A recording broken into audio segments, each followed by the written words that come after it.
अस्सलाम वालेकुम जी, कैसे हैं आप लोग? ठीक ठाक हैं? होप खैर आफियत से होंगे। और ये market I I I and I definitely believe कि आप खैर आफियत से होंगे, बिकॉज मार्केट जो है वो 40,000 के ऊपर बिटकॉइन की ट्रेड हो रही है।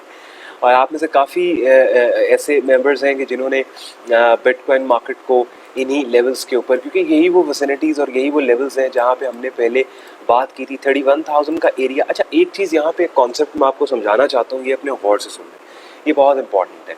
देखिए, होता बेसिकली क्या है कि लेट्स सपोज एक होता है लेवल, जैसे अगर मिसाल के तौर पे मैं बात की, उन्होंने कहा जी ये 30,000 का लेवल। अच्छा, एक होता है जोन, ठीक है। जोन जो होता है ना, जोन दो लेवल्स का कॉम्बिनेशन होता है, ठीक है। तो जब भी मार्केट अगर आपको लग रहा है ना कि ये सपोर्ट लेवल है और यहाँ पे आएगा, तो आपने ये जरूरी नहीं है कि वेट करना है कि जोन का जो निचला लेवल है वहां पे मार्केट टेस्ट करे तो आप बाय करोगे। अपर लेवल के ऊपर भी आप बाय कर सकते हो, ठीक है। और यही चीज मार्केट में आप देखो कि यहाँ पे हुई कि इस जोन का लोअर जो एक्सट्रीम थी वो तकरीबन 28,100 के ऊपर थी, ठीक हो गया, 28,000 के ऊपर थी। अपर एक्सट्रीम 31,000 पे थी, और कमेंट्रीज में हमने 31,000 का लेवल मेंशन भी किया। तो यहाँ पे आप देखिए, और ये पहले भी बड़े डिटेल मार्केट न्यूज़लेटर के अंदर बात हुई है कि मार्केट ने यही वो सेम जोन है, सपोर्ट जोन है, जहां से मार्केट कितनी दफा अपसाइड पे गई, दोबारा फिर मार्केट इसी जोन को टेस्ट करी थी, और दो दफा पहले जब इस जोन को टेस्ट किया मार्केट ऊपर गई। अब तीसरी दफा फिर मार्केट ने इसको टेस्ट किया, तो आप देखो 10,000 पॉइंट तकरीबन ऊपर जा चुकी है, ठीक है। तो ये बड़ी इंपॉर्टेंट चीज थी कि अपसाइड पे अब बिटकॉइन हमें क्या लग रहा है, देखें 43,000 का इंपॉर्टेंट रेजिस्टेंस लेवल है। अगर ये अपसाइड पे ब्रेक होगा, कंफर्म ब्रेक होगा, कंफर्म ब्रेक या फॉल्स ब्रेक क्या होता है वो हम आपको समझाएंगे कि उसके अंदर आपने किस तरह से इनको देखना है या इनको असेस करना है। फिलहाल आपको अगर मार्केट 43,000 से ऊपर मिलेगी तो यहाँ पे आप अग्रेसिव बाइंग करोगे।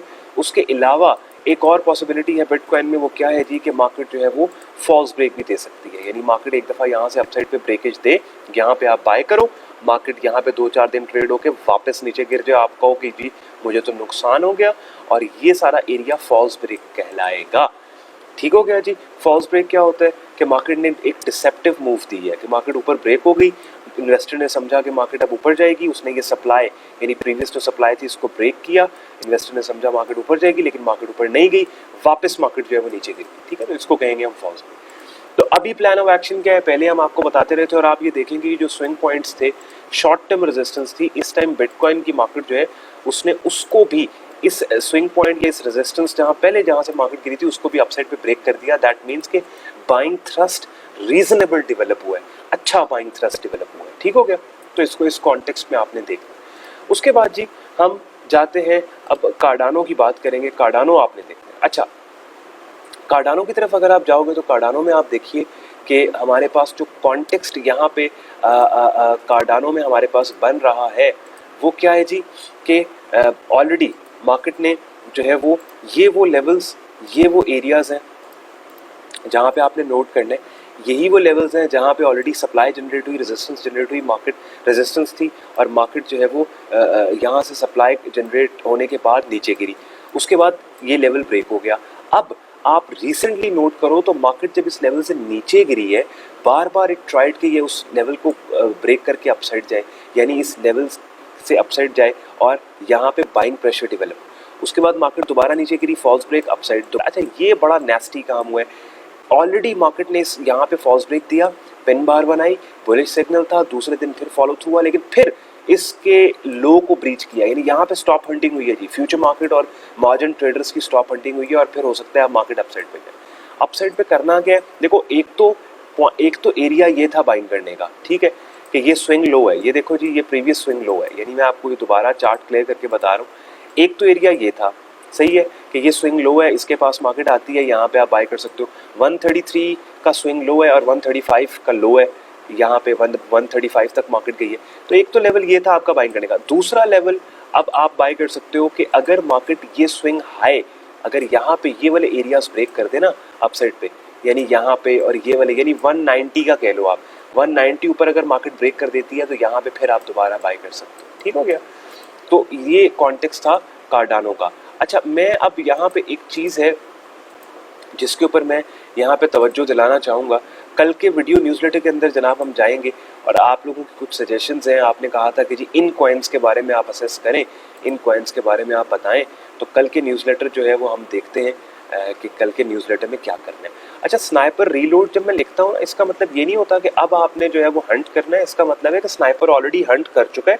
देखो, स्नाइपर रीलोड कब करेगा? जब ऑलरेडी वो शूट कर चुका होगा ना, हंट कर चुका होगा, उसके बाद ही रीलोड करेगा। ठीक है, तो हमने ये देखो बिटकॉइन में ऑलरेडी स्नाइपर ने, कार्डानो, बिटकॉइन, इनमें ऑलरेडी यहाँ पे वो हंट कर चुका है। अब दोबारा वो रीलोड करेगा स्नाइपर के। अच्छा, फिर दोबारा वेट करेंगे कि अच्छा इंपॉर्टेंट लेवल्स का कल का न्यूज़लेटर जी। इसके नीचे आपके कमेंट्स के अंदर हम देखेंगे अगर कुछ नए कॉइन्स हैं उनके बारे में आप लोगों ने कहा था कि जी आप असेस करें, उनके ऊपर बात करें। ये उन्होंने कहा जी बीटीसी बीटीसी बीटीसी। उसके बाद निचले कमेंट्स में Dogecoin to the moon, Dogecoin को देख लेते हैं जी, थोड़ा सा डॉज कॉइन की भी बात कर लें। Doge again not to the moon at the moment, अभी फिलहाल तकरीबन सेम लेवल्स पे ही है। देखेंगे डॉज के अंदर क्या कॉन्टेक्स्ट बनता है आने वाले दिनों में। उसके बाद जी और हम देखेंगे limit OCO. Limit OCO orders के बारे में कोई ट्यूटोरियल नहीं है ग्रुप में। ये मुझे जी इलियास, लिमिट और ओसीओ के जो ट्यूटोरियल्स हैं बहुत तकरीबन 1 घंटे 40 मिनट का ट्यूटोरियल, जिसमें limit order, OCO, stop loss ये लगा के बाकायदा लाइव ट्रेडिंग करके दिखाया है आपको। ये प्रीमियम ग्रुप में पड़ा है, उसके लिए आपको प्रीमियम ग्रुप में जो है वो देखना होगा। उसके बाद एज सच यहाँ पे मेंशन नहीं है जी और कोई यहाँ पे इन्होंने, अच्छा एक चीज़ और इन्होंने मैं एक और यहाँ पे कर ले, उन्होंने कहा था जी आप इस कॉइन के बारे में बात करें, बीएनबी के बारे में बात करें। अच्छा, बीएनबी के बारे में कॉन्टेक्स्ट में आपको बता दूं जल्दी से। बीएनबी देखिए, इंपॉर्टेंट चीज़ क्या है कि आपने नोट करना है कि support, resistance, swing points market में कहाँ बने हैं। ठीक हो गया। और सबसे पहला काम ये होता है कि आप इस चीज़ को आइडेंटिफाई करते हो कि कौन से वो एरियाज़ हैं जहाँ पे प्रीवियस सपोर्ट और रेजिस्टेंस है। ठीक है, अच्छा अब बीएनबी का कॉन्टेक्स्ट आपने समझना है। कॉन्टेक्स्ट ये है कि आपके पास एक तो मार्केट में ये स्विंग पॉइंट है, एक आपके पास ये स्विंग पॉइंट है, एक आपके पास ये है, एक आपके पास ये और एक आपके पास ये।